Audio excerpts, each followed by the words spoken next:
भारतातले हिंदू हे मुस्लिमांचा इतका द्वेष का करतात? मुस्लिम या भारताचे नागरिक नाही आहेत का? इथं विषय जातीचा किंवा धर्माचा नाहीये, इथं विषय देशाचा आहे.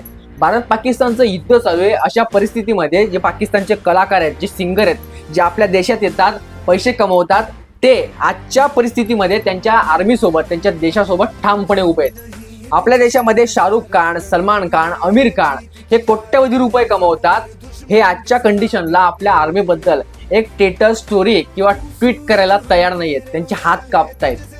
पाकिस्तानचे झेंडे भारताच्या रस्त्यांवर लावले जात आहेत. तिथं आपल्या भारतातले मुस्लिम ते झेंडे काढण्याचं काम करतायत. म्हणजे तुम्ही राशन खाता भारताचं आणि गुणगाई गायताय पाकिस्तानचं. आणि अशा परिस्थितीमध्ये काही लोक विक्टिम कार्ड घेऊन येतात की सबका खून शामिल है आजादी पे, किसी के बाप का हिंदुस्तान थोडी आहे. हो, आम्ही पण म्हणतो की तुमच्या बापाचा हिंदुस्तान आहे, पण तुम्ही अशा परिस्थितीमध्ये सुद्धा भारतासोबत उभं राहू शकत नाहीत, आपल्या आर्मी सोबत उभं राहू शकत नाहीत. आम्ही का तुमच्यावर भरोसा करावा? हा वेळ नाहीये हा वाद घालण्याचा, पण तुम्ही एकदा तुमच्या अंतःकरणात झाकून विचार करून बघा की आपण अशा परिस्थितीमध्ये काय केलं पाहिजे आणि आपण आपल्या इंडियन आर्मी सोबत उभं राहिलं पाहिजे, आपल्या देशासोबत स्टँड घेतला पाहिजे. ही खरी वेळ आहे तुमचं देशप्रेम दाखवण्याची. आणि अशा परिस्थितीत जर तुम्ही पाकिस्तानचे झेंडे हे रस्त्यावरून काढत असाल तर आम्हाला शंका येते तुमच्या देशप्रेमावर.